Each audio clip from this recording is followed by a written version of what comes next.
رمضان میں کیسے گزارنا ہے؟ ایک اہم بات یہ ہے کہ قرآن کی تلاوت کے تعلق سے میرے بھائیوں کتنے ایسے لوگ نے اس کو تانا بھی دیتے ہیں، ارے رمضان آ گیا ہے اب قرآن کی تلاوت کریں گے۔ نہیں، یہ شیطان آپ کو بہکا رہا ہے میرے بھائی۔ ہو سکتا ہے کہ رمضان کی تلاوت میں آپ کو اللہ رب العالمین عادت ڈال دے اور پوری 11 مہینہ آپ تلاوت کرتے رہ جائیں، تو رمضان کا مہینہ آتے ہی قرآن کی تلاوت تو کرنی ہے، اس کے بعد یہ عادت ڈالیں کہ ہر دن انشاءاللہ میں تھوڑا انشاءاللہ قرآن کی تلاوت کریں گے۔ رمضان میں اگر آپ کو تلاوت کرنی ہے، اس کا ایک آسان سے طریقہ یہ ہے، 5 وقت کی نماز فرض ہے نا، 5 وقت نماز کے بعد نا صرف آپ 10 منٹ اگر بیٹھیں گے نا، 10 منٹ بیٹھیں گے تو انشاءاللہ روزانہ انشاءاللہ آپ ایک پارہ آرام سے ختم کر سکتے ہیں۔ یہ 10 جیسے قرآن اٹھائیں گے نا تو 10 پیج ہوتا ہے، تو آپ ایک نماز کے بعد 2 پیج پڑھنے کی کوشش کریں، تو 5 نمازوں میں انشاءاللہ آپ اس کو 10 پیج پڑھ لیں گے، ایک پارہ ہو جائے گا۔ کم سے کم ایک بار تو قرآن پڑھیں، ایک بار تو پڑھیں میرے بھائی۔ کتنے ایسے لوگ ہیں شروع میں لگتا ہے 1-2 روز پڑھ لیے، اس کے بعد دھیرے دھیرے غائب ہو جاتے ہیں۔ جتنا ہو سکتا ہے آپ قرآن کی تلاوت کا اہتمام کریں۔ اچھا، قرآن کی تلاوت میں نا کچھ لوگ ایسے ہیں کہ جب مسجد میں آتے ہیں نا صرف آنکھ دیکھتے ہیں اور اپنے انگلی کو آگے بڑھاتے ہیں اور ایسے پڑھتے چلے جاتے ہیں، نہ ہونٹ ہلاتے ہیں نہ آواز آتی ہے۔ یہ تلاوت نہیں ہے، اس کو ریڈنگ پڑھ سکتے ہیں، اس کو پڑھنا بول سکتے ہیں، لیکن اس کو تلاوت نہیں بول سکتے ہیں۔ تلاوت کے لیے تو کم سے کم آواز آنے چاہیے یا تو ہونٹ ہلنا چاہیے، تب تلاوت ہے میرے بھائیوں۔ تو یہ چیز کا خیال رکھیں۔ قرآن کی تلاوت کے لیے ہم سب کو اہتمام خاص طور پر کرنے چاہیے کہ رمضان المبارک کا مہینہ جو ہے یہ قرآن سے بڑا تعلق رکھتا ہے، اور قرآن پڑھنے میں اگر آج الحمدللہ سوشل میڈیا کا زمانہ ہے، ہم پڑھ بھی سکتے ہیں۔ کتنے ایسے لوگ ہیں بہانہ کرتے ہیں یار قرآن تو پڑھنا نہیں آتا۔ میرے بھائیوں، دنیا میں اگر ایک ضعیف آدمی کو بھی بولے نا 60 سال جن کی عمر ہو گئی ہے نا، ان کو موبائل دے دیں تو 1 سال نہیں بلکہ 10 مہینے میں قرآن موبائل چلانا سیکھ لیتا ہے۔ وہ آپ نے کیوں نہیں سیکھا؟ کیوں نہیں سیکھنے چاہتے میرے بھائیوں؟ اگر ایک بچہ جو مکتب میں جو قرآن کی تلاوت یاد کیا تھا، کوئی حفظ قرآن کی کچھ صورتیں یاد کیا تھا، آج 60 سال 70 سال ہو گیا، وہی صورت ابھی بھی یاد ہے۔ رمضان میں قرآن کی یاد کرنے کا بھی اہتمام کریں، ایک بات۔ دوسری بات یہ کہ نا آج یہ لوگ کچھ کرتے ہیں رومن میں اور اپنے زبان میں قرآن پڑھنے کا اہتمام کرتے ہیں۔ میرے بھائی یہ غلط ہے۔ قرآن عربی میں نازل ہوا ہے اور عربی ہی میں پڑھنے کی کوشش کریں۔ اگر آپ اس کو رومن میں پڑھیں گے، ہندی میں پڑھیں گے، مراٹھی میں پڑھیں گے تو اس میں بے تحاشا غلطیاں ہوں گی اس کے اندر۔ آپ کوشش کریں تجوید کے ساتھ، آج تو آن لائن الحمدللہ کورسز کر سکتے ہیں، آپ تجوید پڑھ سکتے ہیں، قرآن پڑھنے کا اہتمام کر سکتے ہیں۔ یہ 2 مہینہ 3 مہینہ آپ کوشش کریں، انشاءاللہ آپ قرآن عربی میں پڑھنا سیکھ جائیں گے، کریں گے انشاءاللہ عربی میں پڑھنا سیکھ جائیں گے، اور عربی میں قرآن پڑھیے۔ یہ آپ کو ہندی میں اور دوسری لینگویج میں آپ بے تحاشا اس کے اندر غلطیاں ہوتی ہیں، اس لیے کہ الف ہوتا ہے، عین ہے، دونوں ایسے سے سیم لکھا جائے۔ ایگزامپل جیسے علیم اللہ کی ایک صفت ہے جاننے والا، اور علیم مطلب دردناک عذاب، دونوں سیم ہی لکھا جائے گا۔ لیکن آپ جب ہندی میں پڑھیں گے نا آپ تو غلطی کریں گے، عربی میں جب پڑھیں گے تو عین نکالیں گے اور الف کا، یہ دونوں کا مخرج الگ الگ ہے۔ تو میرے بھائیو کوشش کریں کہ آپ اس کو عربی ہی میں پڑھنے کی کوشش کریں۔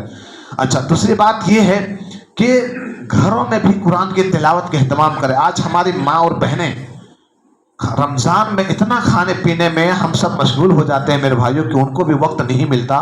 کوشش کریں کہ رمضان کا جو مہینہ آیا ہے نا، قرآن کی تلاوت کے اہتمام گھروں میں بھی کریں، عورتیں بھی کریں، تاکہ بچے سیکھیں، چھوٹے چھوٹے بچوں کو بھی عادت ڈالیں تاکہ وہ بھی روزے کا اہتمام کریں۔ اور قرآن کی تلاوت کے لیے ہم ہر نماز کے خاص کر لیں، کم سے کم مغرب کے بعد، عشاء کے بعد، ہر نماز کے بعد آدھا گھنٹہ 10 منٹ جتنا ہو سکتا ہے قرآن کی تلاوت کریں۔ انشاءاللہ اس طرح آپ قرآن کی پوری زندگی، صرف رمضان نہیں بلکہ پوری زندگی انشاءاللہ آپ اس کے اندر لگے رہیں گے۔ میرے بھائیو، رمضان کا جو مہینہ ہے نا بہت بابرکت مہینہ ہے۔ رمضان کا جو اجر ہے نا میرے بھائیو بہت عظیم اللہ رب العالمین نے رکھا ہے، اور یہ روزہ صرف ہمارے لیے، ہم لوگوں کے اوپر فرض نہیں بلکہ پہلے کے لوگوں پر بھی اللہ رب العالمین نے فرض کیا تھا۔ یہ اس لیے اللہ رب العالمین نے فرمایا کہ ان اللہ یا ایھا الذین آمنوا کتب علیکم الصیام کما کتب علی الذین من قبلکم لعلکم تتقون۔ اللہ رب العالمین نے کہا کہ یہ روزہ جو ہے نا صرف تم پر فرض نہیں کیا گیا تھا بلکہ تم سے پہلے امتوں پر بھی اللہ رب العالمین نے یہ روزہ فرض کیا تھا، اور یہ روزہ اس لیے ہے تاکہ تم متقی بن جاؤ، تاکہ اللہ سے ڈرنے والا بن جاؤ۔ یہ روزہ، یہ نمازیں، یہ تمام چیزیں اس لیے بار بار آتے تاکہ ہم اللہ کو پہچانیں، اللہ سے ڈر جائیں، اور اپنے مقصد زندگی اللہ نے کیوں پیدا کیا ہے اس کے مقصد کو پہچانیں اور اللہ کی عبادت میں لگ جائیں۔ میرے بھائی یہ روزہ ہمیں احساس دلاتا ہے، جب ہم روزہ رکھتے ہیں میرے بھائیوں تو ہمیں احساس ہوتا ہے کہ دنیا کے اندر کتنے ایسے لوگ ہیں جو کھانا نہیں کھا پاتے، ان کے اندر کھانے کا نصیب نہیں ہے، تو الحمدللہ یہ احساس دلاتا کہ دنیا کے اندر کیسے لوگ بھوکے بھی رہتے ہیں۔ تو رمضان کا مہینہ بہت ساری چیزیں ہمیں سبق دے کے جاتا ہے میرے بھائیوں، اس کے لیے ہم پہلے سے تیاری کریں، خاص طور پر روزے کا اہتمام کریں، روزہ ایسے ہی نہ چھوڑیں میرے بھائیوں، روزہ نہ چھوڑیں، روزے کا اہتمام کریں، روزہ کا بڑا ثواب ہے۔ اسی طرح اگر آپ سفر میں ہیں، عورتوں کے کچھ مسائل ہیں، تو روزہ اگر چھوٹ جاتا ہے تو بعد میں جتنا جلدی ہو سکے اس کے قضا کر لینی چاہیے۔ اسی طریقے پر آخری بات یہ ہے جو ہم سب کے لیے میرے بھائیوں کہ رمضان کا مہینہ آتے ہی ہم نے پورے سال کے اندر نہ جانے کتنی غلطیاں کی ہیں، کتنے گناہیں کر لیے ہیں۔ اللہ سے دعا کریں، اللہ سے توبہ کریں، اللہ سے استغفار کریں، اللہ ہم سے غلطی ہو گئی، اللہ ہم سے غلطیاں ہو گئی، اللہ ہم سے گناہ سرزد ہو گیا، انشاءاللہ میں توبہ کرتا ہوں، عزم کرتا ہوں اب آئندہ سے ایسی غلطی نہیں کریں گے انشاءاللہ۔ ہم نمازوں کا اہتمام کریں گے، ہم دوسروں کا بھی خیال رکھیں گے، ماں باپ کے حقوق کا خیال رکھیں گے، پڑوسیوں کے بھی حقوق کا خیال رکھیں، اور جو کچھ ہم عمل کریں اس پر اللہ سے قبول ہونے کی دعا کریں میرے بھائیوں۔ ہم جتنا بھی عمل کریں اترائیں نہیں بلکہ اللہ سے دعا کریں۔ حضرت ابراہیم علیہ السلام جب خانہ کعبہ کی تعمیر کر لیا میرے بھائیوں تو اللہ سے دعا کرتے ہیں ربنا تقبل، یہاں دعا کرتے ہیں اللہ ہم نے عمل کیا ہے لیکن تو سے قبول فرما لے۔ تو میرے بھائیوں ہم جو کچھ رمضان میں عمل کریں، پہلی بات تو گناہوں سے استغفار کریں، توبہ کریں، آئندہ سے عزم کریں انشاءاللہ گناہ نہیں کریں گے، اور جو کچھ بھی ہم عمل کریں اللہ سے دعا کریں اللہ تو سے قبول فرما لے اور ہم سب کے لیے نجات کا ذریعہ فنا۔ وقت ختم ہوتا ہے اور یہی چند پیغام تھے میرے لیے بھی اور آپ کے لیے کہ میرے بھائیوں رمضان سے آنے سے پہلے ہم تیاری کر لیں، اس کی عظمت کو سمجھیں، روزہ کو نہ چھوڑیں بلکہ اہتمام کریں اور قرآن کی تلاوت کریں، اور ہم زیادہ سے زیادہ اللہ کی عبادت کر کے اپنے گناہوں سے معافی مانگ لیں، اور پھر ہم اور اللہ رب العالمین جو کچھ عمل کریں اللہ سے قبول ہونے کی دعا کریں۔ اللہ رب العالمین سے دعا ہے کہ رب کریم ہم سب کو صحیح سلامت رمضان تک پہنچا دے۔ اللہ رب العالمین ہم کو صحیح معنوں میں روزہ رکھنے کے حقوق اور ان کے جو حقوق ہیں اللہ اس کو ادا کرنے کی توفیق عنایت فرما۔ اللہ رب العالمین ہم سب کو جو دنیا سے چلے گئے ہیں اللہ رب العالمین اس کو جنت کا کروٹ کروٹ جنت نصیب عطا فرما، اور جو لوگ باحیات ہیں اللہ صحیح معنوں میں اس کو روزہ رکھنے کی توفیق عنایت فرما۔ اللہ رب العالمین ہم سب کو، ہم گنہگار ہیں، خطا کار ہیں اللہ، ہم انسان ہیں، گناہ ہو جاتے ہیں اللہ تو معاف کر دے، تو غفور ہے، تو رحمان ہے۔ اللہ رب العالمین جب تک ہم سب کو زندہ رکھے، اسلام پر زندہ رکھے، اور جب بھی ہم سب کا خاتمہ ہو تو ہم سب کی زبان پر لا الہ الا اللہ محمد الرسول اللہ کا کلمہ جاری عطا فرمانا۔ آمین۔ وآخر دعوانا الحمدللہ رب العالمین۔